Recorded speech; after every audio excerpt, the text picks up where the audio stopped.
Good morning, good afternoon, and good evening to wherever you are in the world. Welcome back to RCI TV, and today we're back with yet another one-make series with the Ferrari 488 Challenge Evo.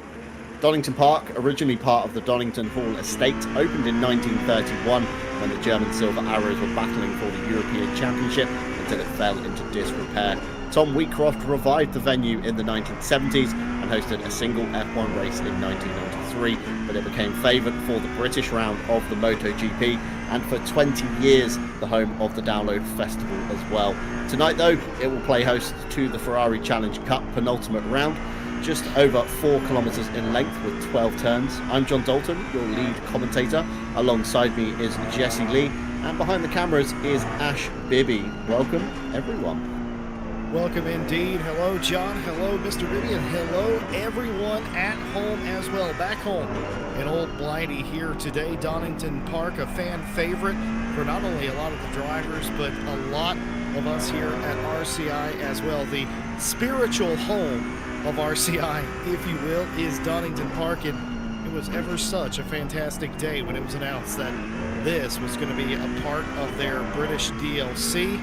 And what a racetrack it is. It's been changed over the years, of course, from its initial layout that was essentially farm tracks through gates and that sort of thing, a full-on bespoke racing circuit with multiple different pit lane, pit entries, but it's still tight, twisty, and it's a demanding racetrack. And over the years, John, it's a track that we see a lot of drive-thrus at, despite the fact that it doesn't have a whole lot of turns in comparison to some other circuits. Yeah, absolutely. So, I mean, it has got those kind of track limits, hasn't it? That kind of egg you almost to really push where you can, exploit every inch of the circuit. Of course, when you come down the crane of curves towards obviously the old hairpin turn 4, nice big exit curve there. You can really exploit the limits at the top of the hill. McLean's again turn 7. That's got a nice big exit curve. You can really hook up quite well. The S's again turns 9 and 10 towards the end of the lap. Again, inside curb plenty, a little bit too much though, and you will cop yourself a warning. And of course, coming into the last corner, if you try and take the the natural wide line to set yourself up for a lap, go a little bit too wide, and of course you can invalidate there as well. So it's a very technical circuit, like you say, Jesse. It's evolved over the years as we see Kevin Boss doing exactly what I said there, trying to exploit all of the exit on the old hairpin and just cops a load of grass as well and sends the Ferrari bouncing. It does seem to be a bit of a nervy car here, Jesse. I've watched some drivers in practice, and we've seen a few videos chucked in through the Discord as well from drivers kind of explaining their lines down through the crane of curves. It normally involves straight lining them almost in the Ferrari because of the obviously the reduced aero, more power, more weight, makes this car very, very awkward in the twisty high-speed sections. Of course, not a flat track either, Donington Park. Got a significant elevation, rise, fall, then rise again, and then through here it falls all the way back down into the Melbourne hairpin, and actually it rises towards Goddard's, the final turn, and then falls back the pit straight, of course. I think that's called the Wheatcroft straight that we're on right here, actually dips down again. So that also doesn't help these Ferrari Challenge cars either, because the best of times on a flat track you can sort of manage it, but here with all these blind corners, you a lot of times have to set your car up to turn into these corners, and you're doing that blind, a lot of those blind corners as well.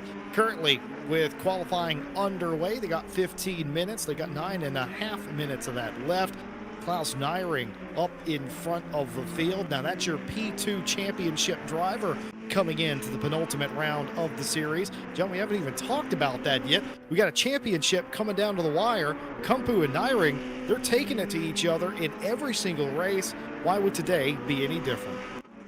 Yeah, exactly that, Jesse. I mean, we've had, haven't we, Kumpu and Nyring switching positions almost all season at the top of the field. 3 points separate them as they come into the penultimate round. Of course, you've got a few dark horses that have really shown their true colours in practice while we've been waiting to go live this evening. Of course, Andy Boardman is mixing it up there, as well as Christian Lindgren. So it's not just down to the top two like we saw at previous rounds. A lot more drivers are kind of gelling, should we say, with this car. They're finding their feet feet, finding their confidence a lot more, and that's allowing them to really push on and see what lap times they can get. So Andy Bourbon and Christian Lindgren, do not discount these two, because I'm sure they are going to be the spanner in the works tonight on this championship fight.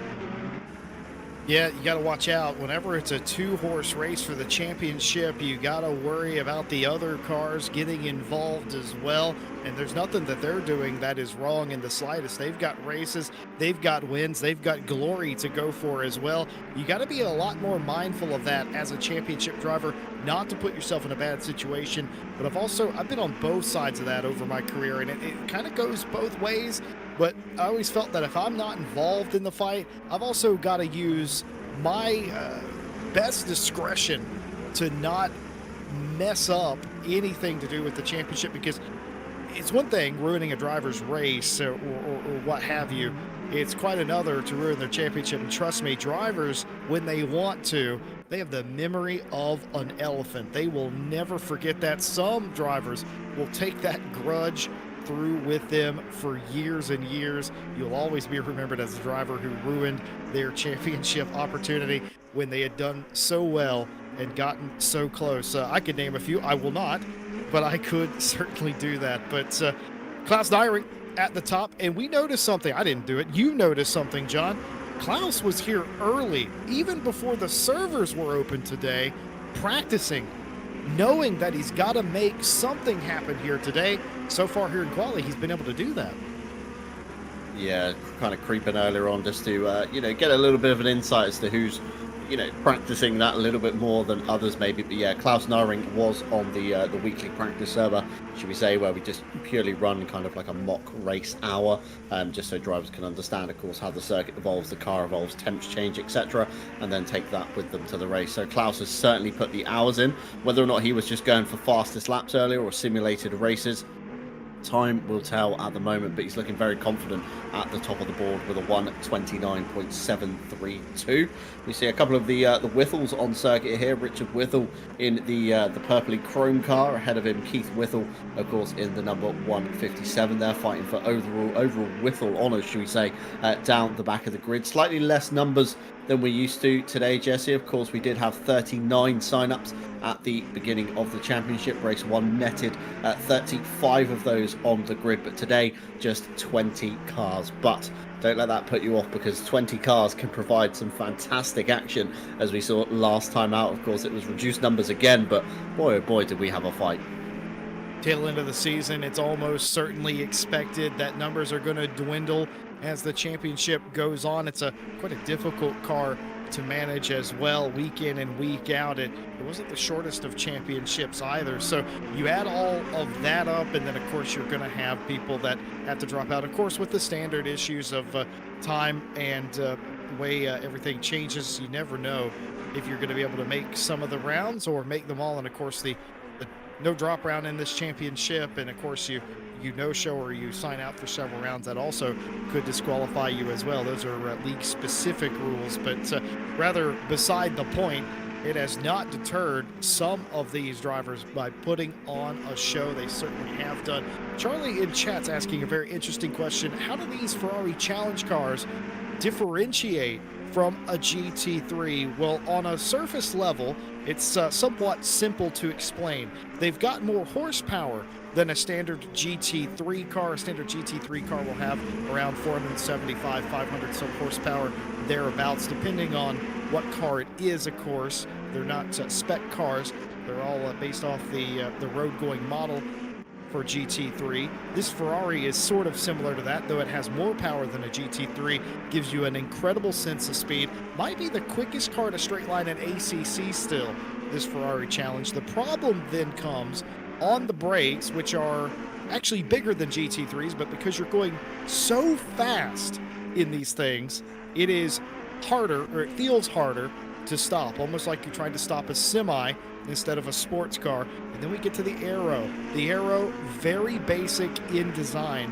It's not quite as basic as a GT4 car, but it's way more basic than the sophisticated aero and canards that you would find on a GT3. So less sophisticated aero, more power, less stopping power, or less stopping ability, if you will, because of the power that you have. Add all of that together. What do you get, John? You get understeer. Yeah, copious amounts of it, don't you? It's really hard to, like you say, draw these cars up into a corner. We saw that at Paul Ricard, of course, with the very long straights down into, of course, turn 1 down the Mistral Straight, which was about, I think it's about 1.6 kilometers or about a mile in length. So you can really get some speed out of these things. If you're curious on physical numbers, it's 670 horsepower in the Challenge Evo versus 600 in the GT3, of course, depending on balance of performance, as Klaus Neuring sets his best time yet in the number 23 or 129, sorry, 0.727, still locking himself at the top of the board with just over 3 minutes to go. On the weight side of things, it's 1,260 kilos in the GT3, again BOP dependent, and 1,340 kilos in the Challenge Evo. And like you say, Jesse, it does have bigger brakes, but you don't really feel the effect of them, of course, with the reduced aero, more power, more weight. Again, like you said, it becomes much like stopping a truck, which can be very hard. And again, Donington's got some very tricky corners where you do need to scrub off plenty of speed, the S's being one of them. If you come in here far too hot, of course, you're going to find yourself in the grass, in the gravel, straight through the chicane you go, and probably picking up a track limits penalty as well.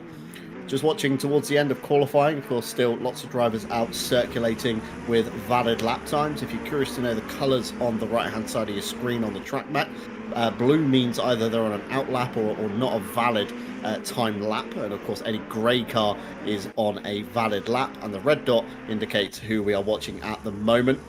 This Angela Scotti does improve 3 positions there, up towards the front end of the grid.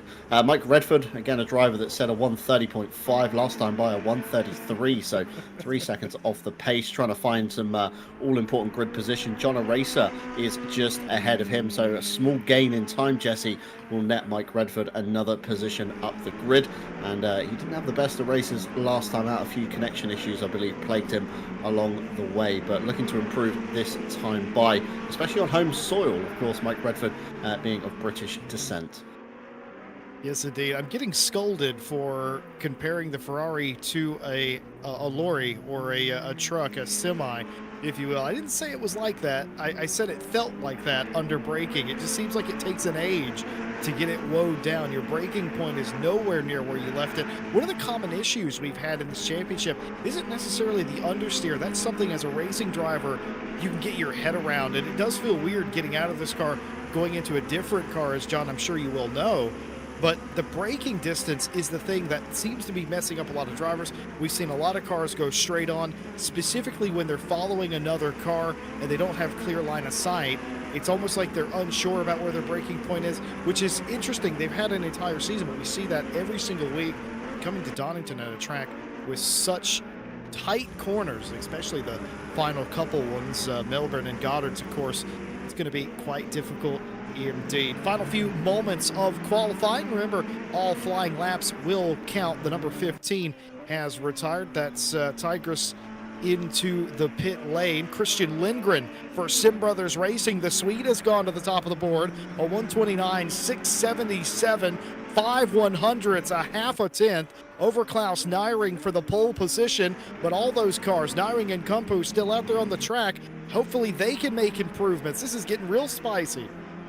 Absolutely so. Joe Dorber with a late improvement there to put himself up into P5. I think Tom Shipston then improved as well, knocking him back down to P6. Christian Lindgren, of course, on a valid lap. He's got Les Stevenson just ahead of him as well. And a big wiggle there at the top of the hill as he comes through McLean's of turn 7. That's probably going to detriment his lap. Klaus Neuring just behind, much tidier through turn 7. And now towards turn 8, he will go a long sweeping right-hander. Feels like it goes on forever. Jump on the power too early and you risk oversteering too late. You don't get a good enough drive off the corner down towards the S's. But Klaus Neuring, of course, in second position. He's going to want every single bit of grid he can get himself, and a small improvement here will put himself ahead of Christian Lindgren And the first couple of sectors, Jesse, aren't looking too good. So I think this is No. all the Dane has written, unless he's got a big gain in the Melbourne hairpin to come, or of course the last corner of Goddard's. And it looks like the Delta has very much reset through the Melbourne hairpin towards Goddard's. He goes.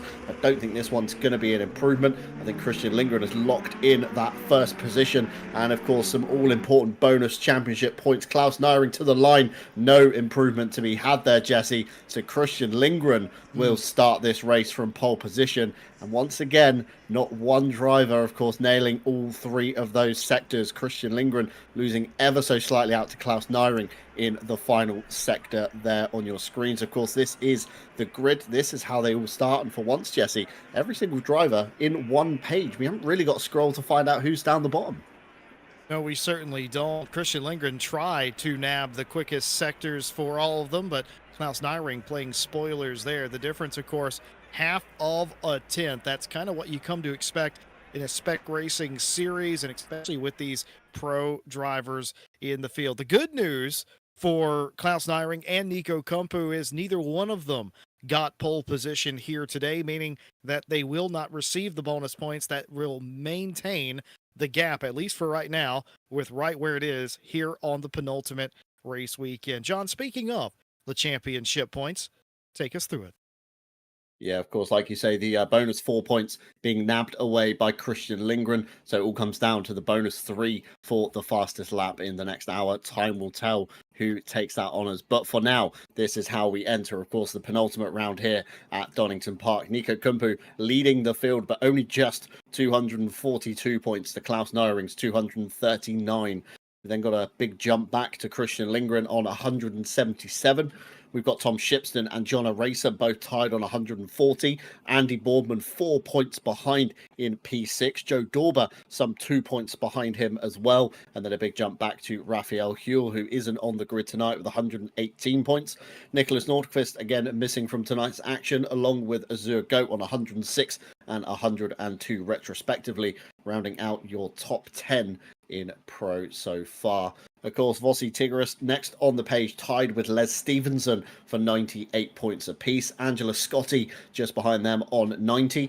Christian Clipper on 67, closely followed by Carlos Calatayud on 61. Mike Redford with 55 points. Marco Fucuscio on 47. Just behind him, of course, Richard Withall on 44. Thibaut Roskam on 43. And our very own RCI Kevin Boss on 40 points rounds out your top 20.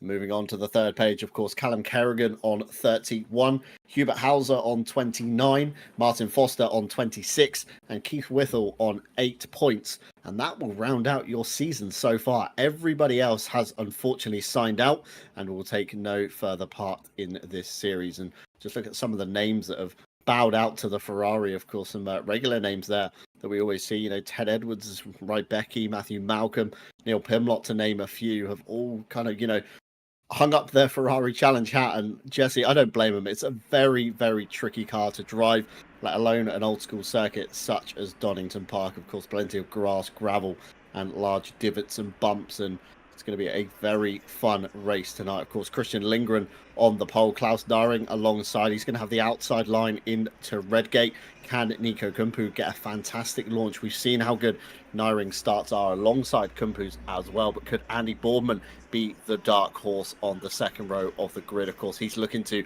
flip the season on its head. Like you said, it's been a very long season. Hasn't always gone the way of the number 69 Greased Weasel entry, but there is time to improve for that one. So at the front of the grid, Jesse, I think any of the top four, maybe even Tom Shipston, could take the overall win. Again, it all depends who decides to tussle with who wants to get involved in the championship fight, and who kind of steps back and says, you know what, I'm having no further part of this. On you go, boys.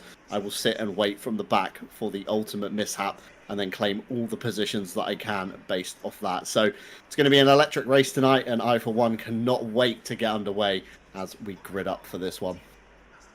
Yeah, you and me both. You know, we focus on the championship fight because it is so close and so late in the season, and Kumpu and Naring deserve the plaudits for getting to this point in the season and keeping this incredibly interesting throughout, swapping wins, excellent strategy and races in this series. This one will certainly live long in my memory as one of the all-time series that we've put on here at RCI. But don't overlook Christian Lindgren. I have been doing the maths, as you might expect, and if they go on to have pole position, win the race, and have the quickest lap, and if Klaus and Kumpu have drama amongst themselves and they finish somewhere vaguely outside the top 10, if it's a horrendous day for them, that brings Lindgren right back in this thing for the finale. Is it a long shot? Yes, you bet it is. But it is still a mathematic possibility, and especially since Christian is on pole today. He looked good in practice. He obviously took pole here in qualifying. He could play spoiler here today. The big thing for Klaus Nyring and Nico Kumpu is don't do anything silly here today. You cannot win this championship here at Donington Park, but you can lose it, and that's for sure. You won't even have a shot at Bathurst if you mess it up now. All of your season's good work can be undone in one turn today. Yeah, it's like that famous old saying, isn't it? It can take years to build up a good reputation, but only moments to destroy it. And it's kind of the same, isn't it, with the championship? You spend all season getting to this point, but one race, and it could all be over in the blink of an eye. So I think there's going to have to be a few drivers playing it safe today, like you say, but not too safe, because obviously play it too safe and you're going to lose some of those all-important championship points. And at the moment, you need every single point you can take away, even if you can get that fastest lap, the bonus 3 points. That could be what makes or breaks your season come the end at Bathurst, like we just said. By the way, I apologize. I wasn't laughing at what John was saying. I was laughing that on the grid, Callum Kerrigan, who qualified P7 here today, said, "I'm with the big boys and I'm scared." Callum doing an excellent service in qualifying up there in 7th. And to their admission, they feel like they're out of position, but we'll see how it goes for the number 28. Some ooh-woos in chat. You love to see it. Azure Goat and company might not be here, but the ooh-woos are staying for sure. Sim Brothers Racing on pole, Klaus Nyring, Kumpu, all those drivers, the top 3 fighting for the championship late. Boardman trying to play spoiler with Shipston Dauber behind them as well. Not multi-class, one single class of car and one single class of driver. No distinction between pro, rookie, or silver. They're all racing for the same glory and the same points. As long as these drivers finish, because of the 20-car grid, they will get championship points. And like I said earlier, we focus, of course, on the very tight championship fight, but bear in mind, Kevin Boss, who's 20th in those standings, if they were to have a top 10 day today, they would jump about 5 or 6 people in one go. It is that close throughout the entire field, and if anything like that should occur, we're trying to keep you updated on that as well. Yeah, absolutely. So, I mean, not the first time that we've seen these familiar names at the head of the grid. Of course, if you cast your mind back to last season, the Genetic Cup was won by Andy Boardman. The closest competitor in that series was Nico Kumpu.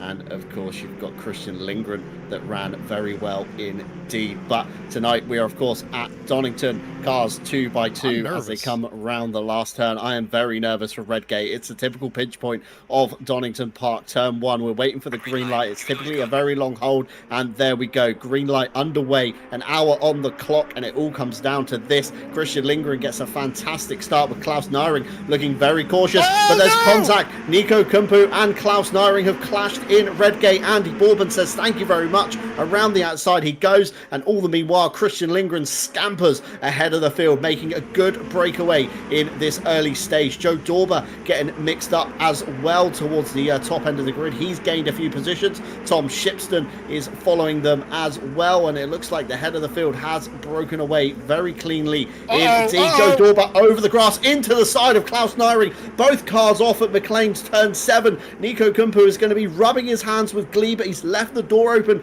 to Tom Shipston coming in to turn 8 of Copper. Shipston to the inside. Nico Kumpu plays it very sensibly, doesn't try to defend, lets Shipston have the position. But look in the background, Angela Scotti with a fantastic gain off the grid. They're in P5 already come the end of the lap.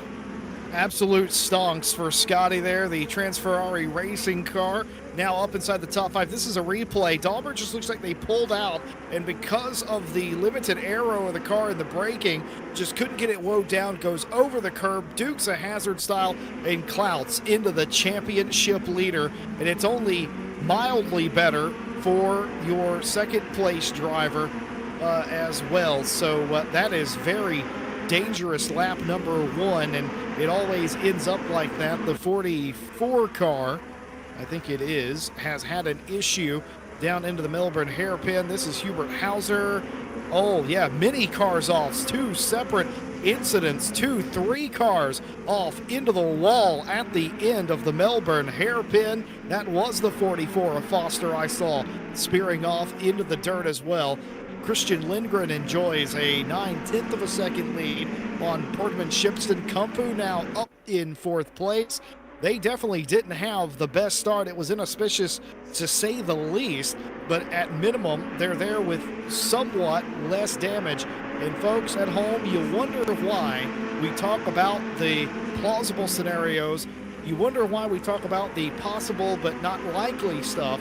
It is for days like this when it actually occurs. All we talked about in pre-race was Kumpu and Nyring just needing a simple, calm race. They didn't need to chase Lindgren down because currently not a threat. The only threat to them was the rest of the field. They got into each other immediately, John, and then it was a melee after that, and now both of your championship leaders scrambling a bit.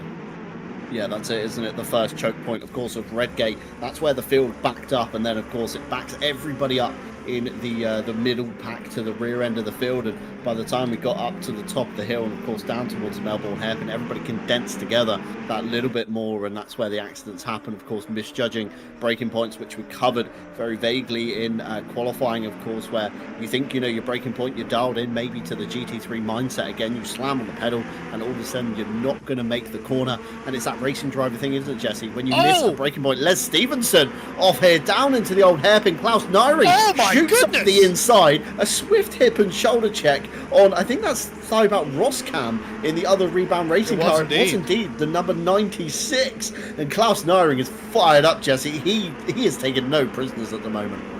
Wow, Les Stevenson somehow keeps that car under control most of the time. Where you go through the grass at Old Hairpin, what actually happens is you loop it, you end up coming through Old Hairpin backwards. Wasn't the case there for Les Stevenson, able to get it back under control somewhat. There was a secondary incident. I wonder if that was reactionary to what was happening with the 46, but never mind. They all are able to drive away from that incident, and that's just about all you can hope for in a race like this. Callum Kerrigan has held on to P7 here early on. They now have the Mike Racing number 95 of Mike Redford right behind them for that position. Still quite close, in fact, all the way up to 3rd. Shipston holds 3rd over Kumpu, Scotty, and a Razor, and then Kerrigan and Redford. But as you can clearly see, a 2-car breakaway up front, but then it is a procession after that. Yeah, absolutely. So everybody locked kind of bumper to bumper, isn't it, in a bit of a train. And typically the old school circuits do form this kind of pack racing, and we've seen it earlier on in the season, of course, drivers making very small, minute mistakes that don't look like a lot on the face of it, but can hemorrhage lots of time. And that's when you see your rivals just kind of sail past you, you know, catch a curb wrong, hit a bump wrong, run a little bit too much grass, and you find the rear of the car upsetting, and you're obviously not getting the full momentum that you need, whereas your rival certainly is, as it gets very close into the old hairpin for Fukusho and Roscam there. Roscam definitely had to stand on the brakes a little bit harder than he was expecting as they run through there. Of course, Les Stevenson is all over Roscam in the number 46. It's the 96 versus the 46. Where did Boss come from? I have no idea where Kevin Boss is correct from, of course. Up into P12 at the helm of this little train. Of course, he's finding it tricky to get the power down coming out of turn 8, which is, of course, Coppice as they run down. Starkey straight towards the S's for Cusho up the inside. Boss gives him the room. Roskam, of course, has to check up a little bit harder as Boss is very slow on the outside line for Cusho. Goes through, but now Les Stevenson and Roskam both looking around Boss. Boss is looking for the retaliation. We're nearly 3 wide into the Melbourne hairpin with 6 minutes left, or 6 minutes gone of the race, and everybody's racing like 6 minutes to go at the moment, Jesse. They've still got 53 minutes ahead of them to make up these positions, but everybody going full steam at the moment, and Boss is back up the inside now on the exit of Gollard's turn 12. It's going to be a straight drag race down into turn 1 of Redgate. Kevin Boss on the outside, Marco Fucuscio on the inside, and Boss just doesn't have the overlap. But in the background, Les Stevenson has found his way through Roskam, and the order switches once again, but these 4 drivers still locked in this small train. Martin Foster apologizing in the YouTube chat, saying that their foot slipped off the pedal, literally stopping them from braking adequately, and that's what led to their incident. That 44 car has been in and off of pit lane to repair damage and issue with that car, but they are still out there in the race. Dinek Kalmari has joined us in chat to tell us that Vossi's car had significant damage, 1 minute in fact of damage after the early attack that sent them into the pit lane, or at least to the back of the field for Tigris in the number 15. They now run 19. Thank you, Dinak, for that update, and Martin as well. The race continues, not even 10 minutes gone, and it's already had a full race's worth of action. Lindgren up front continues to grow the lead, 1.5, now 1.8 seconds through that sector gap. Boardman in the John Dalton zone. Tom Shipston in third, now being challenged only by Nico Kumpu in 4th place as that group breaks up ever so slightly. But from here, it is a log jam. Les Stevenson now by Kevin Boss and up into 13th. Had that wild slide. Luckily for Stevenson, almost all of it was in the grass. That wouldn't have done damage realistically to the tires. The bit where he slid across the pavement would have done, obviously, but damage limitation for sure. Boss has gone from 20th now to 14th. He was as high as 12. What on earth is going on in this race? It's an absolute roller coaster, isn't it, for Kevin Boss in this one? I can only imagine the Dutch driver just managed to keep it out of trouble in the opening lap. That's all you really need to do in these chaotic races, is just kind of thread the needle through everybody's mishaps, and you suddenly gain yourself, you know, half of the grid in places, and that's kind of evident now with Kevin Boss. Of course, everybody's working their way back through. Of course, Les Stevenson slightly out of contention, down in the kind of mid-teens. Normally a top 10 driver is Les Stevenson. Christian Clipper, of course, he has some fantastic pace on him. Roskam is again a bit of a hit and miss driver depending on the circuit. Roskam can have some fantastic pace, and up the inside into the Melbourne hairpin he goes. Christian Clipper in the background capitalizing as well on Keith Whittle, opening the door behind for Hubert Hauser in the number 79 as well. Roskam up into P14, Kevin Boss down into P15 now, and we've got Keith Whittle and Christian Clipper just behind Kevin Boss. They're going to try and get through. Just look at the gap that's formed. Of course, Les Stevenson just a lap ago was just ahead of Kevin Boss. Of course, a lap later, Roskam's through again. Boss is down, and Les Stevenson's managed to kind of streak ahead and catch the back of Fucuscio, who is, of course, about 6 seconds off the back of Richard Whittle. Hubert Hauser makes a mistake into Redgate. Let's have a race replay, Jesse, see if we can figure out what happened. Of course, coming out of the last turn of Gollard's down, following in the wake of Keith Whittle, stands on the brakes just not enough, and just about manages to get the car drawn up before he takes a trip to the beach. But this is exactly what we were saying earlier. Again, drivers zone out a little bit, maybe dial back into their kind of GT3 thought process, stand on the brake, and all of a sudden they're not making the corner, and that's kind of prime what happened there, I think, with Hubert Hauser. Just kind of zoned out, chose his GT3 spot, and it just unfortunately wasn't enough, of course, with the extra power. Meanwhile, Klaus Nyring with a fantastic run out through the S's to the inside of Mike Redford. He will go next up on the list. Callum Kerrigan, and move signed, sealed and delivered by the exit. Of course, we saw Nyring just outside the top 10 now clawing his way back up. P8 is where the Danish driver sits currently, and I'm sure he'll make a very light work of Callum Kerrigan ahead of him. But John Aracer in the 699, we know John Aracer is a very hard racer, and I think that's going to be the point where Nyring kind of stumbles in this crusade back to the front. Also, while that was going on, Nico Kumpu has made the pass for P3, so Kumpu back up to third at least, and now it's in Klaus Nyring's court. Came in your championship leader. I don't think they'll beat Kumpu today, but they need to pick up a lot of these pieces. They had a 3-point championship lead.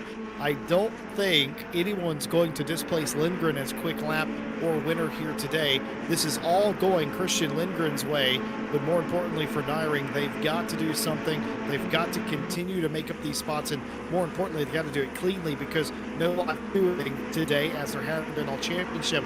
It will be handled post-race, and if any of these drivers get disgruntled with the way that they were passed by your championship leader, that could lead to positions being forfeited post-race, and that's a horrible way to lose the championship. Ask me how I know that. Les Stevenson continuing in 13th.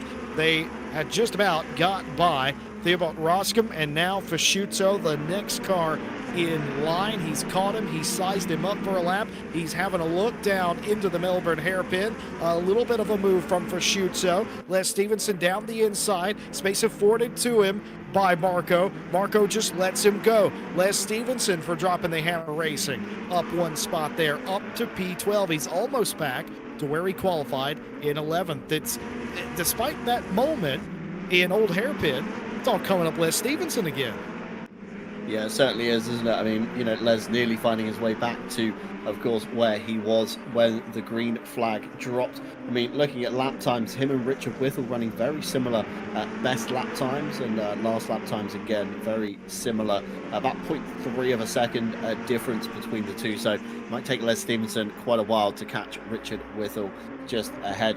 Looking towards the best laps between your championship leaders, Nico Kumpu at 1:30.360, Klaus Nyring at 1:30.337, and they're running again very similar lap times on the last time by the flag. John Aracer hemorrhaging a lot of time last time by with a 1:31.2, which is probably why Callum Kerrigan looks ever so closer than when he did just a lap ago. And now Klaus Nyring has to size up Callum Kerrigan through the S as they go. Of course, the Melbourne hairpin, a popular place to get a move on, but it looks like Kerrigan bounced his way through the chicane. Nyring did the same too, and everybody coming up the same as Kerrigan gets very close to the back of John Aracer on the brakes, and this small train is now beginning to form, and this is exactly what Klaus Nyring doesn't want. Of course, it makes it even harder when you're this close to size up a move and try and get past your rival, but Callum Kerrigan there succumbing to the pressure. I'm sure he's going to kind of fend off Nyring as much as he can, but again, like you say, Jesse,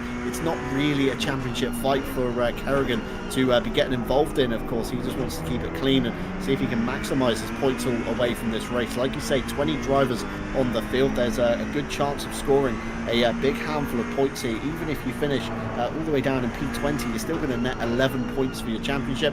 And it looks like Kerrigan standing on the brakes a little bit too shallow into the old hairpin, kind of nearly compromises his line through, but Klaus Nyring can't get the run up the hill towards turn 7 to get a move on there. And Klaus Nyring seems to be edging out, doesn't he? Looking every time to the inside, seeing if there is space as we ride on board now with Klaus Nyring in what is known as the point of view.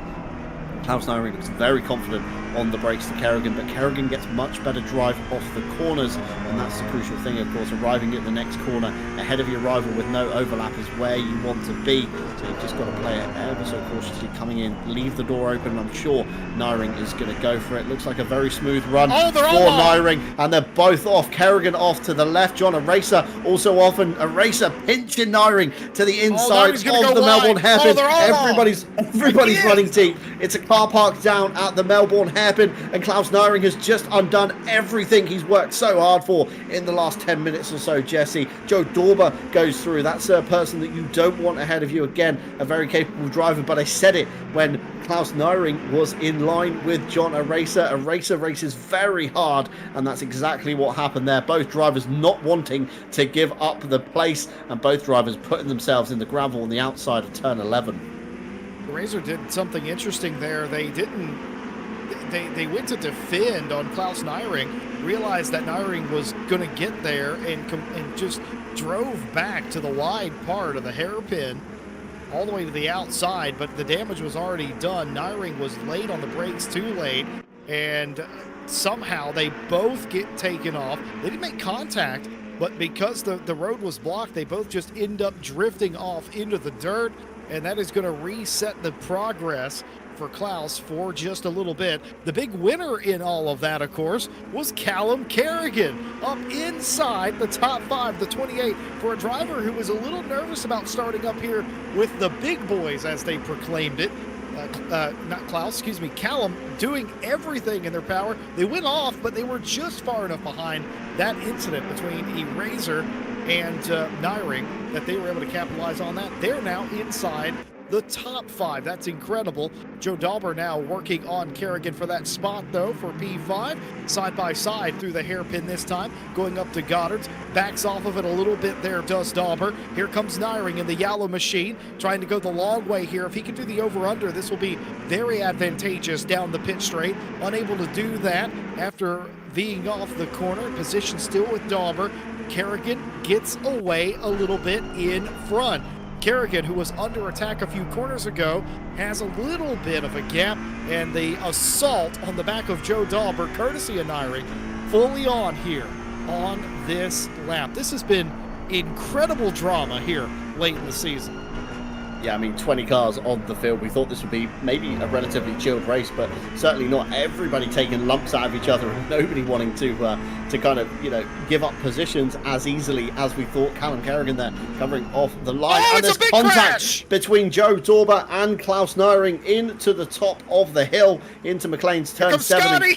Callum Kerrigan's going to be rubbing his hands with glee. John Racer zoops through as well. Joe Dauber in the mix. Richard Whittle is even fighting with these big boys. And Mike Redford just behind as well. I mean, Klaus Nyring was off at the hairpin a lap ago. Somehow managed to catch back up. And Joe Dauber there giving up the position to Klaus Nyring. I wonder if he's just done with the fight. He doesn't want any more to do with it. Of course, there's a bit of bad blood already. Of course, the opening lap collision between the two. Nyring's fired up. And of course, another accident with Joe Dauber isn't what they need. And Nyring's very late on the brakes. Nyring's going to have to dial this down, Jesse. You can see he's overdriving the car. He's very frustrated with what's gone on, and he doesn't want to, like you say, hemorrhage more championship positions. It's getting very dicey into the last corner. Even Richard Whittle is up the inside of Mike Redford, doesn't draw the car up in time, and Redford says, thank you very much. The old up and under is done, and he will take another position towards the front of the grid. But you can see, can't you, in Nyring's driving style,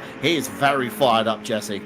Let's take a look at the replay. This was half a lap ago, and yeah, just looked like Dauber's braking caught Nyring unawares. That's Angela Scotti for Ferrari Racing, who gained several spots there. Very wisely broke a little extra, saw the gap in the middle, and just went through that. So Scotti up to P6 in that 34. Eraser down to 7th. Dauber now 8th, and Klaus Nyring into 9th here. But you're absolutely spot on. The frustrations for Klaus Nyring leading this championship, realizing what's at stake here. If they finish in 9th, it's going to be a large uphill battle in the season finale. That's not something you want to go to Bathurst and have to battle out for, but currently that's the way it's looking, as it's gone completely wrong for Klaus Nyring here today. The good news is you're still in the race thus far. That was very close coming out of the S's there with Joe Dauber over the grass, and the bouncing Ferrari comes back on almost into the rear quarter of Nyring's number 23. That could have been so much worse for Joe Dauber there. It was a very, very hairy moment there, but well read from Nyring. Maybe could have turned a little bit more right to save me having a bit of a panic attack up here in the commentary box, but Klaus Nyring now has his sights set on John Racer. He is the next car to come through. Meanwhile, your race leader at the top of the grid, 2.6 seconds to the good, still pulling out a healthy gap over Andy Bourman, although both cars still in the same camera shot. He's got Kevin Boss ahead as he jumps over the curb, gets a little bit sideways. That's going to make Kevin Boss, of course, slow into the next corner, and Kevin Boss being a fair racer, I'm sure he's not going to hinder Christian Lindgren too much on this one. Towards, of course, the pit window they go. The pit window is open. It has been for the last 6 minutes, and the rule set for tonight is within the 30-minute pit window, drivers must take on a litre of fuel minimum and also change the tyres. So everybody's roughly going to be taking the same time down pit lane. Of course, a lot of drivers splitting the race down the middle equally, so the half-an-hour mark we'll see a big flurry of cars coming into the lane. Everybody takes a new set of tyres. Normally the remainder of the other half of the fuel that you didn't take on the grid for the first stint. Of course, some drivers electing to go a little bit longer, some drivers electing to go a little bit shorter, but roughly around the 28 to 32 minute mark, I would say, is going to be the ideal pit window for tonight. We've already had a few early pitters. Of course, Vossi Tigris in the number 15, they've cleared their mandatory stop, and also Kevin Boss has cleared their mandatory stop. Meanwhile, Klaus Naring found his way past John Aracer. I can only assume that's going to be in the Melbourne hairpin. They can now set their sights onto the back of Angela Scotti and Callum Kerrigan ahead, and I'm sure Klaus Naring is going to be within earshot within probably a couple of laps or so. Jesse, he is fired up for a comeback drive. Every position he can take at the moment will matter, of course, to the championship standings. And when, of course, you've got Nico Kumpu down in third, he's not netting maximum points either. Christian Lindgren at the moment with what we call the clean sweep. So the first position, the pole position in qualifying, and currently the fastest lap to his name. But of course, 38 minutes to go, Jesse. There's still over half the race left. Absolutely anything can happen, I would say, during this period. Of course, jump on some fresher tyres, slightly lighter fuel load. We can see that fastest lap shift in the blink of an eye, and I think we saw last time out, or maybe Monza, a lot of drivers just trading that fastest lap constantly, lap after lap after lap, until eventually, of course, the checker flag came down and one driver took the honours. So later half of the race is going to be quite an interesting one, I'd say. Yeah, you talk about late race drama or not being over, you're absolutely correct, especially with the pit stops coming up. This is not the easiest pit road to get in and off of, simply because the pit lane is quite abbreviated. The entry point is abbreviated, and on top of that, speeding here is quite prevalent as well. So you worry about that in getting in and off, and also hitting your limiter, knowing exactly where the board is, if the board still exists, because again, it's a complete left turn. You can see it right there, and then it snaps back to reality. Oh, there goes gravity back to the right, and that's when pit lane is. And there's like 5 lines there, but which line is your line? As you can clearly see, it's a funnel point. Traditionally, we see significant drive-throughs or stop-go 30s for pit lane violations. Angela Scotti is driving the wheels off of that Ferrari up here in 6th.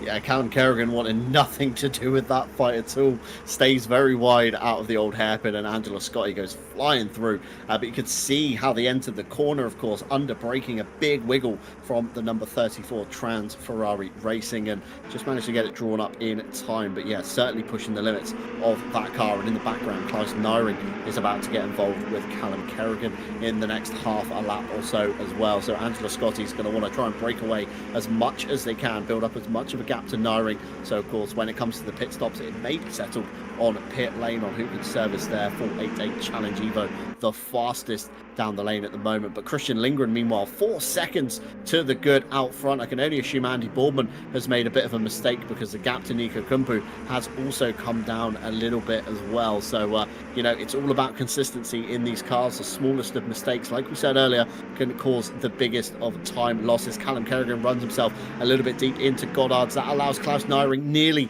alongside the rear wheel, and this move could be going on into Redgate. If Naring's got a good enough drive off the corner, I don't think he has. He's a little bit too far back, but very confident on the brakes as Naring closes up that gap once again. Richard Whittle, meanwhile, in the 957, comes down the pit lane, and like you were saying earlier, Jesse, it's a tricky lane to enter, and I've heard a few drivers complain it's very bumpy on entry as well. Callum Kerrigan runs slightly wide in the Craner curves. Naring with a much tighter line, a much faster line through the old hairpin. Still can't get drawn up alongside. It's going to be very dicey coming up to the top of the hill into turn 7. Klaus Naring behind, Callum Kerrigan ahead. Kerrigan covers off the inside. Naring can't even get a snoot up the inside, and they will remain flying formation as they head to turn 8. Well, it's certainly been a position where Klaus has had issues before, but I think maybe Callum's just had enough of Nyring being behind them. Either that or that was a inauspicious place to go wide, but either way, Klaus is through up into P6, and if you are Nyring now, you start to exhale, breathe a slight sigh of relief. Okay, it's not going to be the nightmare day anymore.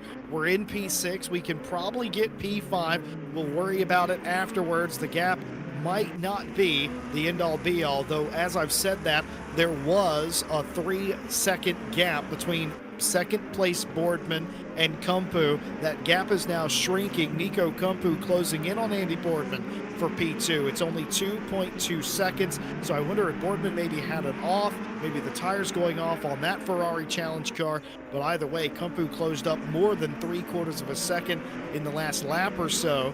That might be worrying for Klaus. If Klaus finishes 5th and Kumpu finishes 3rd, not a whole lot of damage. You can take it to Bathurst, you'll settle it on the mountain, it'll be fine. If Kumpu finishes 2nd and Nyring finishes 5th, then if you're Klaus Nyring, you have a little bit of work to do.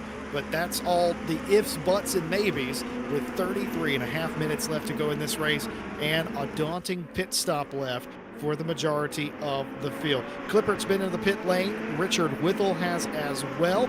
Clippert, the leader on the road of those cars that have pitted.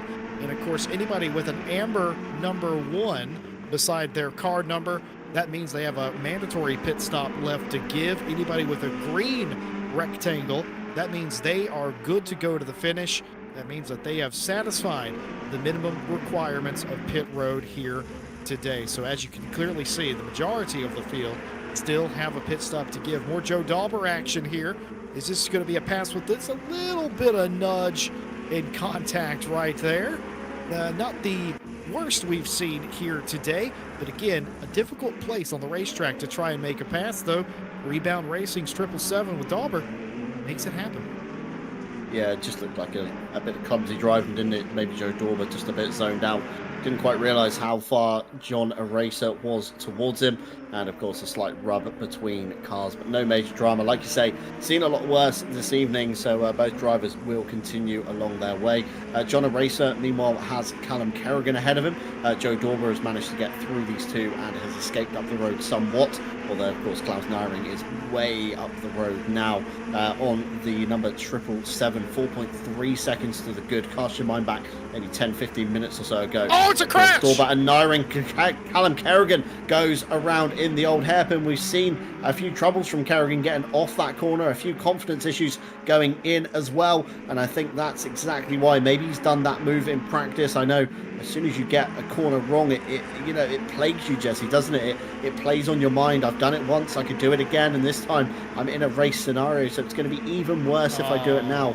And Kerrigan down to the old hairpin, stands on the brakes, hooks too much inside curb. The car bounces, gets into a slide, dips another wheel into the outside grass, and that is ultimately what turns him around. And I believe we've seen Kevin Boss do something very, very similar in a GT4 car just a few seasons ago, and that undid his championship as well. So happens to the best of us, unfortunately, but Callum Kerrigan will get that car underway again, the WAN party number 28, and unfortunately the day with the big boys, I think, is over. But Kerrigan just outside the top 10 still, Jesse. Again, pit stops are to happen for everybody in the field bar 4 drivers, and as I say that, Joe Dauber into the lane, Nico Kumpu and Andy Boardman all follow suit. Mike Redford decides it's a good time to pit as well, and Klaus Nyring will stay out. So now Klaus Nyring is going to have to put in some very fast laps, isn't he, Jesse? While he is the man on the circuit in clear air, all the time he can make up now, the better.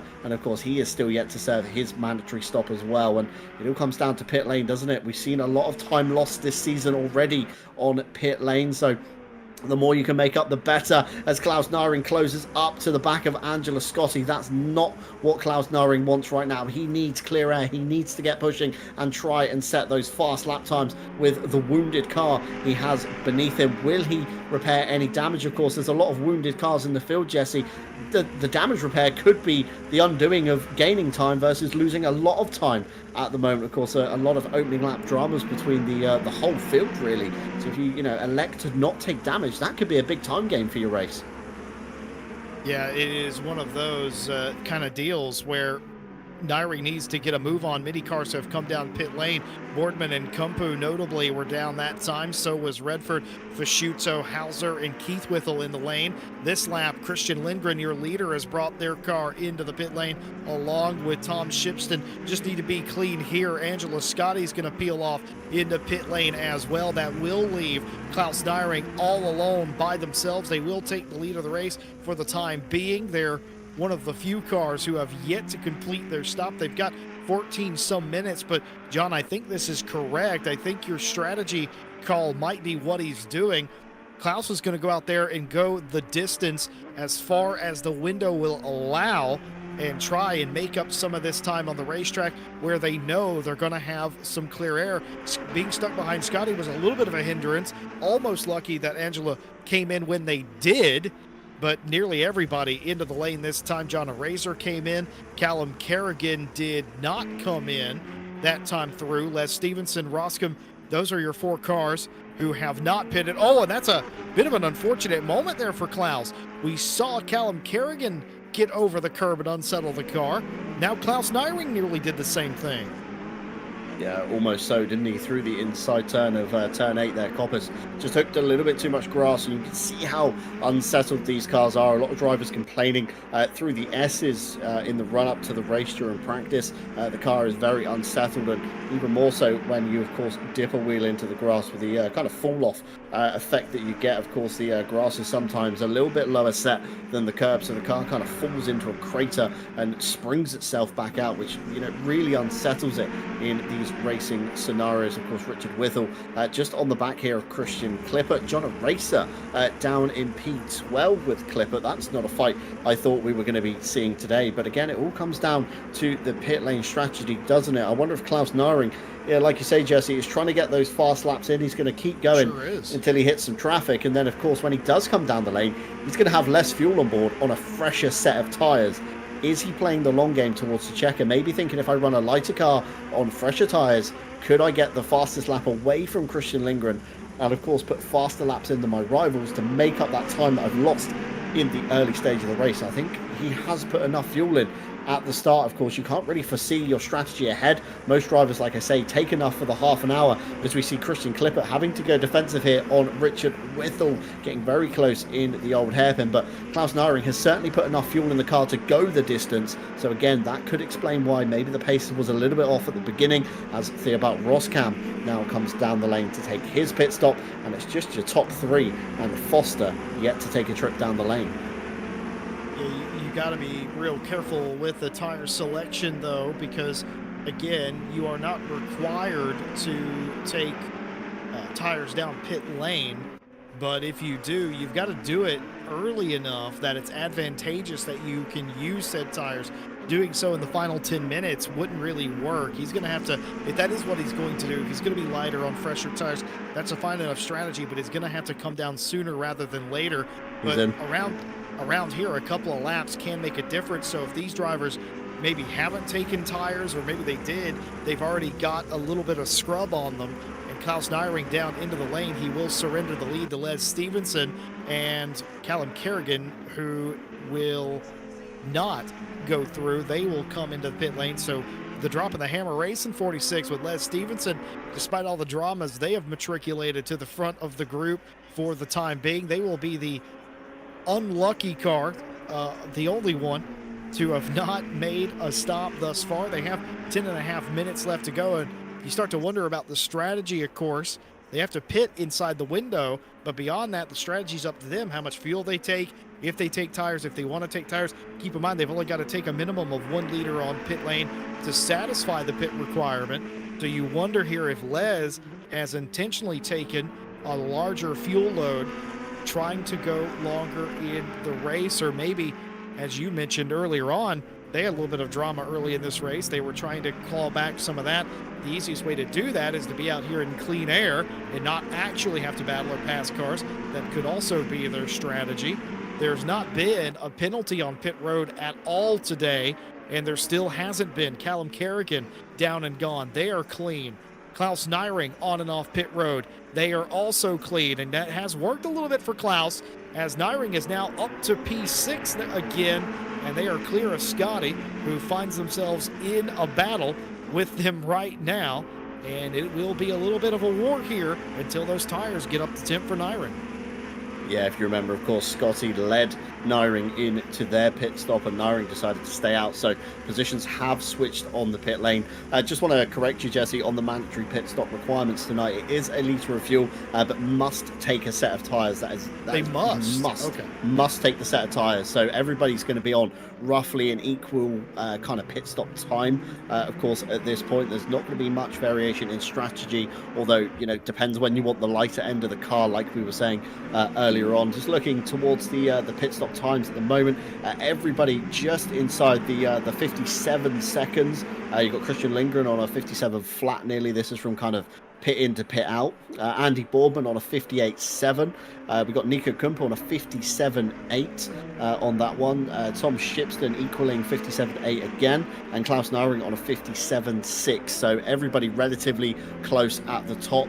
But of course, it is Christian Lindgren, technically your lead car on the road at the moment. Les Stevenson still staying out, relinquishing the, enjoying the race lead, should we say, on that one. Again, it doesn't net you any bonus points for your championship, so maybe Les has just overfueled the car ever so slightly. But like you say, Jesse, you don't want to leave it too late, because you're not going to get the best out of those Pirelli tyres. Of course, no tyre blankets in GT2, so these cars do leave the pit lane on stone cold tyres. So they will take a few laps to come up to temperature, bring the pressures up, and of course you've got to be very careful not to dip them into, you know, grass, gravel, heavy curb use, because you do risk damaging the Pirelli as well, leading to pressure loss. So that's, again, something drivers have to consider in the late stages of the race. The last thing you want to be doing is nursing a tyre going down for the remainder, you know, 20-25 minutes on the clock. So got to ease those tyres in nicely to the race. And Klaus Nyring looks like he's just about breaking away from Angelo Scotti, but meanwhile Joe Dorber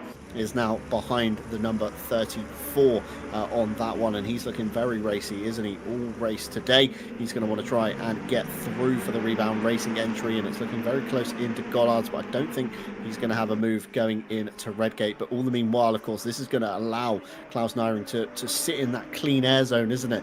Like, you know, he doesn't have to look in the mirror because Scotty's preoccupied with Dorber. He can just look ahead and focus on the next car up the road. That is, of course, Tom Shipston in the number 60 Ground Zero Racing. And it's going to be a big ask, I think, for 12.7 seconds, of Nyring to catch up. Of course, Christian Lindgren, this is your race leader at the moment, coming down into the S's. Of course, Klaus Nyring is just coming into turn 7 at the top of the hill.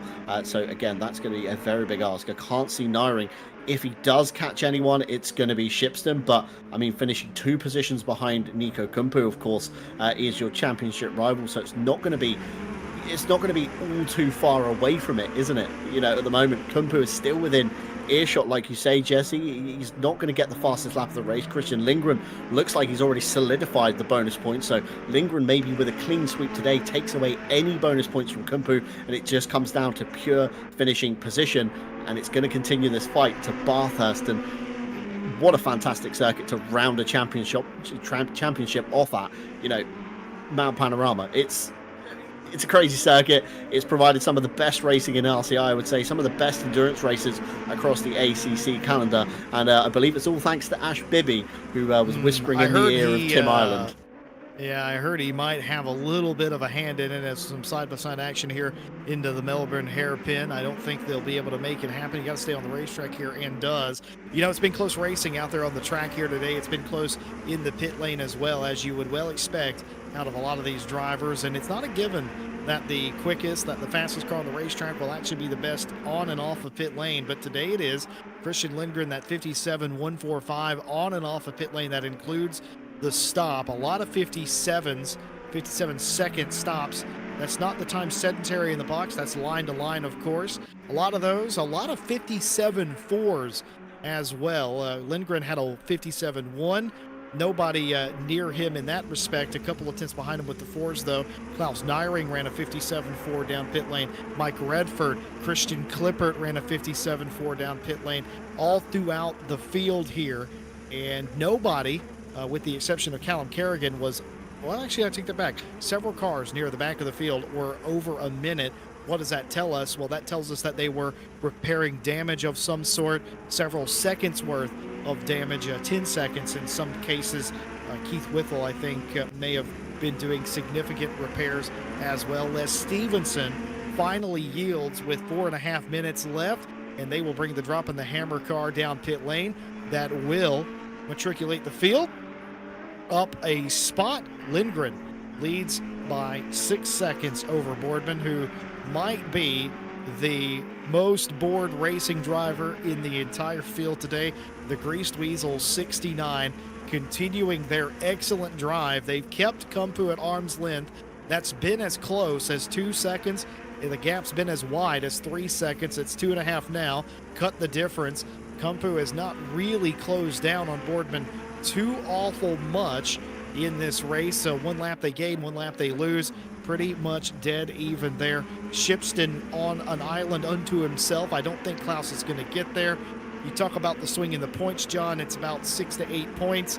He came in with a 3-point lead. No bonus points going to either driver. It is going to be just about a 1-position battle going into Bathurst. It's a 2-position battle at the very worst, and that's what's going to possibly decide this championship. And if Lindgren can hold on to this with the bonus points that they've gotten today, they should get around 72 championship points, somewhere in there, I think. That might put them as an outside dark horse in winning the championship. Say Kumpu and Nyring don't get points at all, or they finish outside the top 15 next week. Christian Lindgren might have an outside chance of winning the championship as well. And what a crazy day overall that it's been. Martin Foster, who continues to run out there, has not completed their mandatory stop. You will remember early on they did pit early for damage, but that did not happen inside the window, so they are owed a stop still. Unfortunate for them, they're stuck in 20th place. They should be within the 85% rule to get championship points. I don't feel they'll be outside of that, but other than that, it has been a wild, wild race here at Donington Park. This is not the race I thought we were going to see today. Yeah, I mean, 20 cars on the grid. We thought it was going to be a relatively, chilled out race, as Martin Foster does elect to take his mandatory pit stop just inside the window, just over 2 minutes to go. He will trundle down pit lane, fresh set of tyres and a little bit of fuel to the end maybe to see the RPMS car through. Just been running some quick figures in the background while you were talking there, Jesse, talking of course, where drivers are going to end up if the places remain as they are at the moment. So Nico Kumpu in 3rd, Klaus Nyring in 5th, and Christian Lindgren at the helm of the field. Nico Kumpu will go into Bathurst, your championship leader, 295 points to Klaus Nyring's 283. So there'll be an 11-point advantage to Kumpu going into the final round. Christian Lindgren, if he keeps the fastest lap, obviously pole position is locked in, nobody can take that away from him, and of course the race win come the checker flag. It's an 11-point gap with Klaus in 5th. So with a 3-point lead. Yeah, so Kumpu will take 3rd, Klaus Nyring will take 5th. It's about an 11-point difference going into the final round. Christian Lindgren, if he stays where he is with the pole, the fastest lap and the win, will go into Bathurst, 249 points to his name. So like you say, Jesse, a little bit out of touch maybe with the championship leaders. It's going to be a very big ask, of course. That's some 45 points he's going to have to make up in the final round, providing Nico Kumpu doesn't score a single point. And again, the mountain, anything can happen at Bathurst, and we have seen it, haven't we, in various endurance races. Cast your mind back to World Tour. We thought the race was signed, sealed and delivered to Crazy Fly Racing. 5-10 minutes before the end, slower car on the Conrod, calamity happens, and of course SPHE Motorsport swung through to take the victory after running 2nd position for near enough the whole race. So anything can happen when we get to Bathurst, and of course that's where we're heading next week on RCI TV, and that's going to be one you don't want to miss, I can assure you of that. Yeah, guaranteed that. Same bat time, same bat place for the series finale. 1 hour doing battle at Mount Panorama. It is only 1 hour, right? Let me make sure. I've been wrong before today, and it is only a 1 hour race here for the finale. We'll be back with you next Monday. If you haven't already, subscribe, hit the bell. You're not going to want to miss that. Of course, we got more racing action on tap for you this week. We'll be back with you on Wednesday for midweek Masters. That championship continues, GT3 Machinery, and that's been a fun call as well. Thursday, iRacing Championship continues. IMSA Road Season 1 here on RCI TV. We've got the bugs all worked out, and what a fantastic race at Road America it was a week ago. Late race drama, cars going off in the final turn. It was the quintessential Road America experience. We'll continue that tour as well. Don't forget about Friday Championship, John. Got GT2 action coming at you this week. Yeah, I was going to say Friday, of course, the newest championship, shall we say, on the RCI calendar at the moment. We're heading to the Red Bull Ring in Austria for round 2. Noah Bierbach, of course, leading Joe Dorber and Andy Boardman in pro after round 1. Peter Varga leading Stefano Ricciardo and Kevin Boss in silver. So championship still all to play for on that one. Again, newly released cars. Everybody's trying to find their feet and kind of find where they sit with the GT2. So if you do want to get involved in that, of course, racerci.com. Head on over to the website where you can, of course, find all of our events at any time and sign up day or night. You know, if you're sat at work and you think, you know what, I'm going to race tonight. Sign up, providing you're within the cut-off limit. You too can get yourself involved with some action here. And of course, not forgetting on the website at the moment, Saturday Night Owl Season 17 sign-ups are still open. No pre-qualifying for this one, but we do, of course, reserve the right to move drivers where we feel is necessary.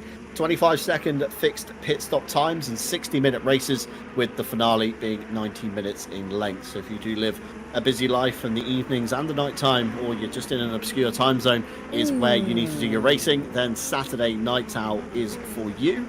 Meanwhile, Hubert Hauser finds his way towards the back end of the paddock in the Melbourne hairpin. Through the grass and gravel he goes, relinquishing some positions to Kerrigan and Vacuccio ahead, and he will slip down to P17 in the late stage of this race. Of course, you can sign up and pre-qualify if needed. That's racerci.com, as Jesse said. Of course, Wednesday midweek Masters heading to Barcelona. Marco Badowski leading Tom Shipston and Yao Manzo, who was the prize winner of our GT2 giveaway raffle. That's in pro. Keith Whittle leading Bernardo Teixeira and Jordan Bubbins in AM. And then, of course, Thursday, like you say, iRacing IMSA Season 1 heads to Virginia. We've got Christek leading Filipia and Dressel in GTP. Heiler leads Zuzak and Caprenga in LMP2. And Dolzau leads Jean-Jacques and Ruoff in GTD. So again, all still to play for in that one. And I believe if you do sign up for the iRacing series, Jesse, 3 months free trial. I believe we've still got some of those codes kicking about, or are they all gone?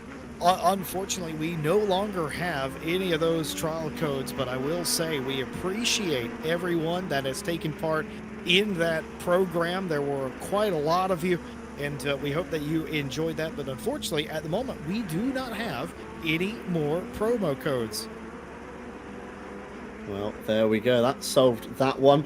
Possibly Ash hinting in our ears on what the next giveaway may be on that one. We will confirm more details when we know more. Of course, a big thank you to those of you, like you say, that have used the program and have taken part with us here in iRacing. We hope it was the entry that you expected into the series, and we appreciate each and every one of you, whether, of course, you're racing with us, watching along, you're lurking in the background while you go about your day, or you're watching back, of course, at any given moment through the RCI TV YouTube.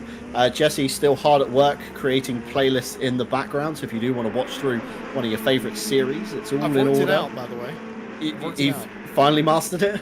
No. I've worked out what YouTube's doing to me. So, folks, kind of humorously, as we see racing still going on, John Racer and Clippert Racing over 9th place here, and you see Les Stevenson in the background, the last of the late pitters.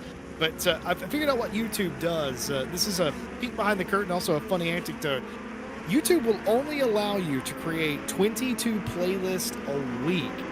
And that's interesting because when you do that, it doesn't tell you that you've hit a limit, but it locks you out of doing them. And there's so much content here at RCI that thousands of races indeed, that I am currently in the stage. I've done most of the weekly stuff. You can find those playlists over at youtube.com/RCITV, or just clicking the banner, of course. But also, I'm now doing the Obscure Championships, John.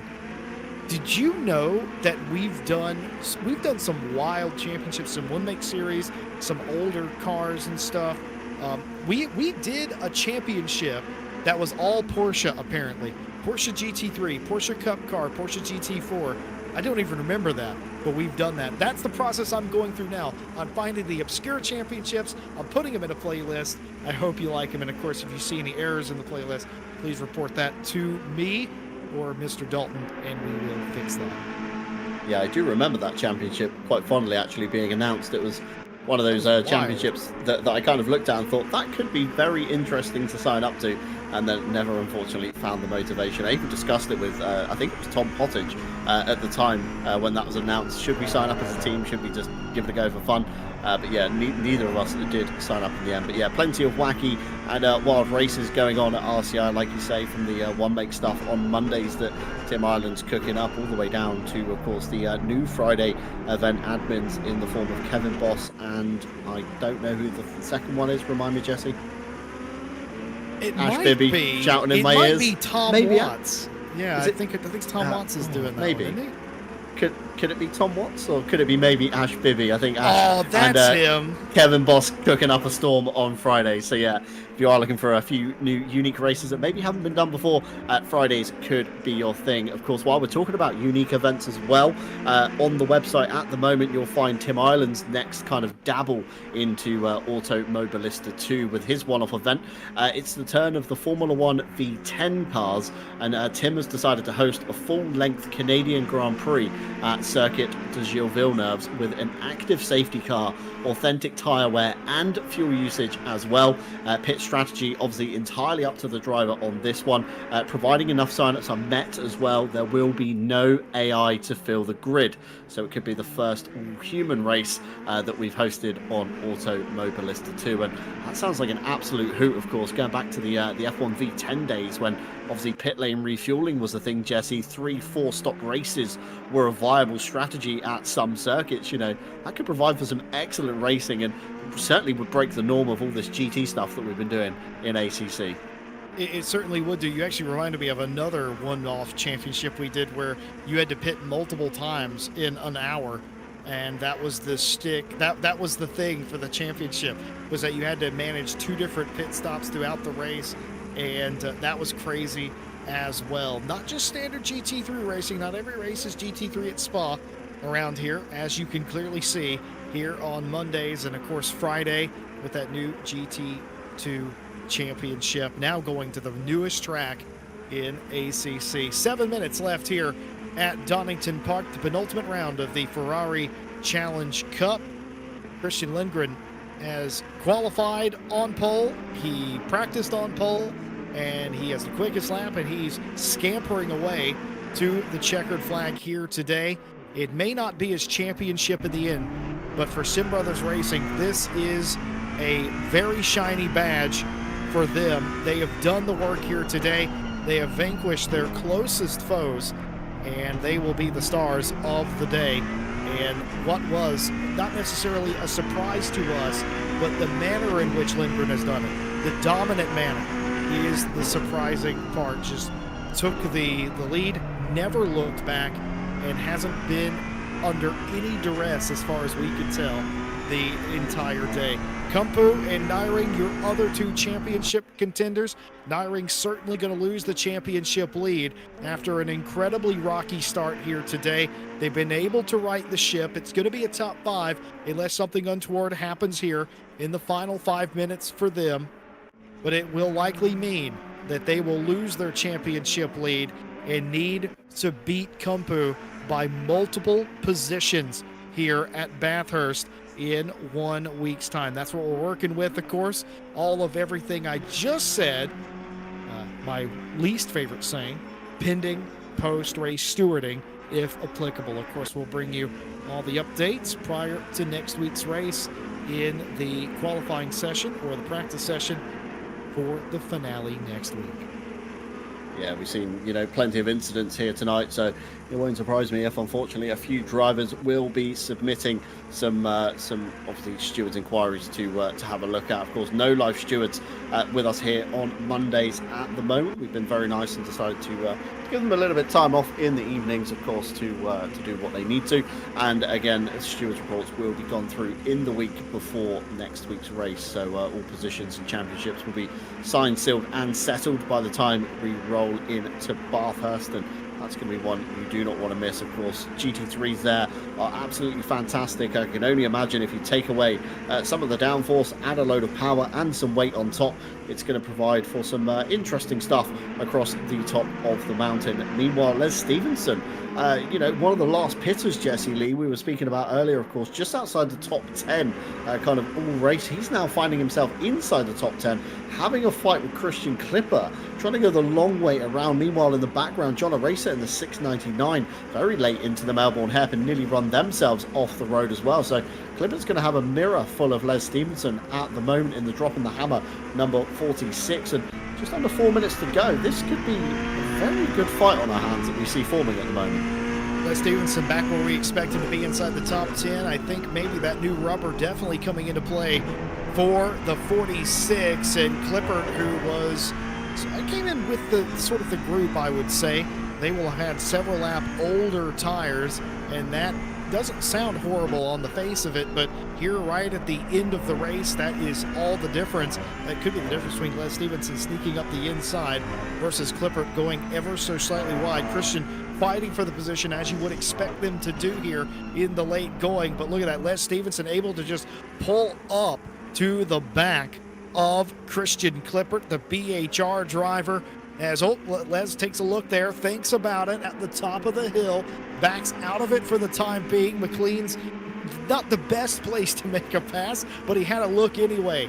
Now, down through Compass and Starkey, straight into the Fogarty S's. He goes wide. Defensive line from Clippert here. That is going to keep him from running out wide, but somehow that doesn't allow Les Stevenson to get up alongside. Les may have went a little bit too far to the inside. Speaking of which, down here into the Melbourne hairpin, they're side by side. Les just about picks the pocket of Christian Clippert and gets it done. It's P9 for Stevenson, and I didn't see that pass go. Here's a big move from Clippert. Clippert's going to make contact into Goddard's. Several cars going through. John Aracer's going to have them both now.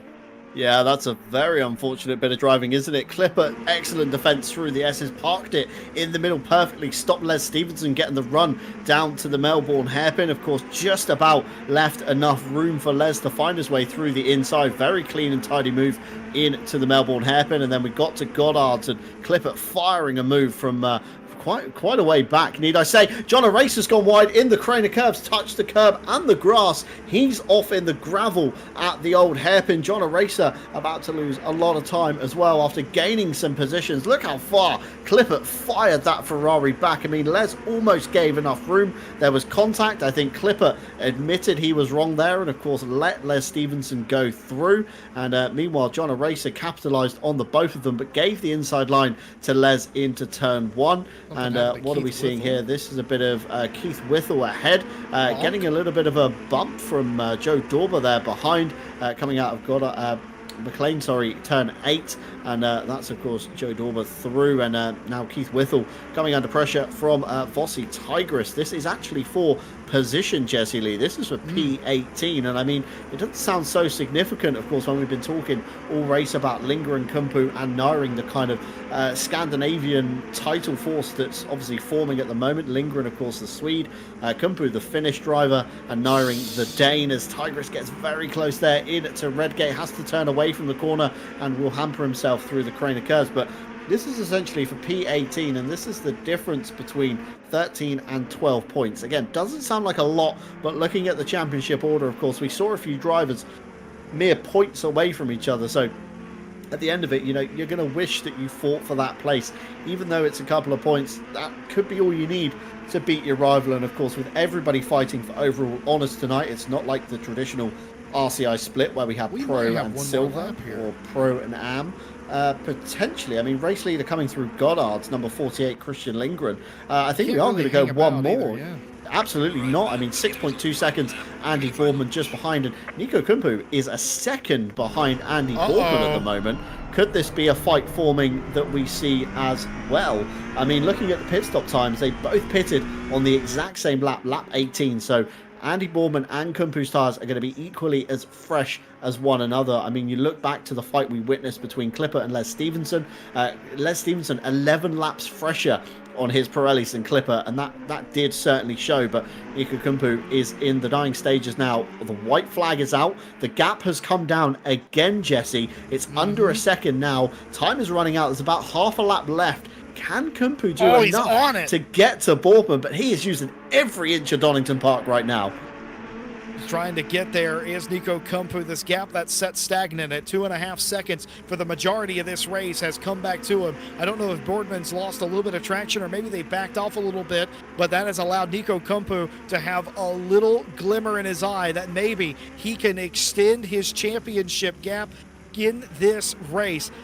By the way, I erroneously have been calling Klaus Nyring the championship leader all day. I do apologize for that. I've actually had them backwards. This is your championship leader, Nico Kumpu. He was coming into the day as they were so close. They're going to be a little bit further away now, but here comes the leader, Christian Lindgren for Sim Brothers. They're the star of the day. They played second fiddle in the championship, but the day belongs to Christian Lindgren. Yeah, Christian Lindgren with a clean sweep, and what a fantastic race it was. Andy Boardman coming through on the next step of the podium, followed very closely by Nico Kumpu. The gap did extend out in the last dying stages of the race, so no extra points for Kumpu. Some 10 seconds down the road, Tom Shipston and Klaus Nyring will come across the line in P5 as well. So the number 23 still netting a solid haul of points, Jesse, but what could have been without that lap one drama between themselves and this man here, Joe Dorber, the Rebound Racing 777. They'll come through for P6. Meanwhile, Angela Scotti for P7, and Mike Redford certainly turned this one around at the moment. P8 for the MYK Racing number 95. That's a fantastic result. I thought they were about to trundle down pit lane as well, but Mike Redford taking the checker. Les Stevenson just behind them, and Christian Clipper 11 laps difference on the tyres, and that's what it came down to for Les, I think, in that fight. Richard Withall just outside the top 10 in P11. John Aracer P12. Thibaut Roskam has already finished as well, and this battle isn't yet decided between friends off the circuit, Kevin Boss and Callum Kerrigan, the number 31 and 28. It will be Boss that beats Kerrigan to the line, and we see a couple more cars in the background. Your last two finishers, Hubert Hauser and Marco Facuscio, will come across the line. And 20 drivers, Jesse. We thought it was going to be relatively chilled out. A lot of big spaces between people. Not much fighting going on. And we had quite the opposite of that. Of course, Christian Lindgren streaked ahead with the lap one calamities. Andy Boardman tried to follow suit, but just couldn't keep the pace. And Nico Kumpu in third there. Tom Shipston, a fantastic result, as well as Klaus Nyring on his comeback drive. But plenty of drivers netting a lot of points that they wouldn't have usually gotten had the field been a lot bigger. So it's probably going to open up a few more championship fights that we're going to see next week, and it all comes down to bragging rights at that point, doesn't it, in the community? You know you can't win, but if Redford can beat Boss, that's again a title that's always contended in a lot of the series. Two drivers you always see fighting for the top of silver. They're now lumped in together, so it is just going to be about people's bragging rights coming down to Bathurst at the end of it. Well, it came in tight. It's going to leave tight for a lot of the drivers. A little bit of a gap up at the front now as Nico Kumpu has asserted themselves as the driver to beat. Klaus Nyring and Christian Lindgren are left trying to get that gap down. Lindgren has the longer road to go, but Klaus Nyring only needs a few positions between him and Kumpu to take it, and probably the worst possible place to go to have a nice, safe drive is the Mount Panorama Bathurst, which is where we're going next week to settle this championship. The series finale, 1 hour around the mountain, winner take all. Can Christian Lindgren keep up their excellent run for Sim Brothers? Can Klaus spoil the Nico Kumpu party at the top of the field? We will have to see then. I'm not going anywhere. I'm already setting an alarm for that race, despite the fact that I'm on the broadcast. I want to be here early with bells on.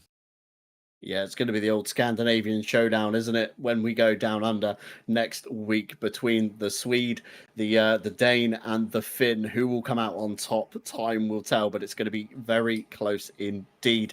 Of course, providing all results are staying the same. Nico Kumpu will be your championship leader heading into the final round on 293 points. Klaus Naring will be very close behind on 283, and Christian Lindgren may be the dark horse in the championship so far. 249 points he will enter the round with as well. So it's a big ask for Christian Lindgren, but of course anything can happen at the mountain. We'd just like to thank every single one of you guys at home, whether you've of course tuned in very late, you're watching this back, or you've been here from the very get-go. We thank you very much indeed on the journey here at RCI TV. And if you do like what you see, we would appreciate if you do hit that subscribe button and of course the thumbs up button for the stream as well. It does help with all the algorithms in the background. And again, if you do want to watch back any of your favorite series, if you remember one that you particularly did well in and you think, you know what, I want a season recap of that, what can I do? Well, you can head on over to the playlist tab on RCI TV YouTube, where Jesse Lee has been very hard at work in the background compiling all the championships into one handy playlist from beginning to end. You can cast your mind back across any season you wish. And of course, thanking you guys at home. Of course, we haven't yet thanked any of our partners in tonight's broadcast. The bottom left-hand side of your screen, you could of course watch all their logos revolve around as we cast, of course, across virtual race cars. AK Esports, a leading Italian company in esports management and organization across the world. Founded in 2005 as an IT company and establishing itself as a point of reference in the hardware sector. And it took to 2018 until they debuted their first official Porsche Esports Championship. And since then has found success with SRO Motorsports Group and Dallara, among many other brands, including us here at RCI, for providing our fantastic server solutions. Driver61.com, of course, we do offer you 25% off your driver coaching by using our discount code with a link in the description below. Head on over to driver61.com for more information on that one. Fanatec, again, no introduction needed to these guys, one of the leading brands in dedicated sim racing hardware. The newest, of course, that's just come out recently, the Sparko range, the Rally Box, the Quick Release 2. So if you are looking to get your paws on any of it this year in 2024, you can use our affiliate link down below. It doesn't cost you a single penny, but it does, of course, sprinkle a few pennies into the RCI pot, which does help with some of our running costs that we do incur. And two new partners that joined us last year, sponsoring segments in our esports series, digitalmotorsports.com, offering a number of products and services from virtual driving courses, corporate experiences, an early drive program, and esports championships, driver training, simulator components, and even complete SimRig solutions. Be sure to check them out if you think they can help you at all. And of course, lastly but no means least, goes Setups, that did get involved again with our esports series, formed to be one of the premium esports setup stores for ACC, with their primary aim to create setups for all skill levels, whether you're esports ready or looking for a safer alternative for your favorite car. Of course, featuring a plethora of esports stars on their team, you can be sure the setup you choose has extensive hours behind it. And very recently, they've dropped their Assetto Corsa setup packs for low fuel motorsports season. I believe they do as well have the GT2 cars out in their packs as well, even including wet setups, which is very fast indeed for those guys. So if you are looking to try and tame the car for Friday's championship here at RCI, head on over to their website. I'm sure they can help you out. Of course, plenty of stuff happening this week. Wednesday, we'll see our midweek Masters heading to RCI TV. Thursday, we're back once again with iRacing, with the IMSA Season 1 heading to Virginia. And Friday, of course, we'll continue our brand new GT2 Championship at the newly released Red Bull Ring. So plenty of stuff going on here at RCI. Of course, Saturday Night Out Season 17 signups are open, and also on the website at the moment, Tim Ireland's next Automobilista 2 one-off event. And this time He cannot be stopped. He won't cannot be stopped. He's a madman. We said, no, Tim, you can't run a full-length V10 era Formula race. You can't do it. You won't do it. And he said, bet, watch me. And he did. And you can do it tomorrow if you are so inclined. V10 Formula cars, Automobilista 2. Somebody get Tim Ireland a straitjacket. Yeah, we certainly need to rein in his AMS2 events. But yeah, Circuit de Gilles Villeneuve, a full-length Grand Prix in F1 V10 cars, active safety car, authentic tyre wear, and fuel usage to boot as well, with pit strategy being entirely up to the driver. Providing enough sign-ups are met, there will be no AI to fill the grid on that one. I don't believe it is tomorrow. I think it's next week, Jesse, on the Oh, that's RCI right. calendar. There's a 2-week gap. You're So right. There's a 2-week still gap on plenty that. of time to sign up for that one as well. So yeah, plenty of stuff going on at the moment here at RCI. But it is that time, unfortunately, when myself, Jesse, and Ash do say our goodbyes, but of course only very briefly. Join us again on Wednesday for Midweek Masters heading to Barcelona. So from myself, John Dalton, from Jesse Lee alongside me, and from Ash Bibby behind the cameras, we hope you've enjoyed tonight. We thank you for tuning in, and we wish you all the best for the rest of your week. And we'll catch you once again on RCI TV on Wednesday for Midweek Masters. Take care.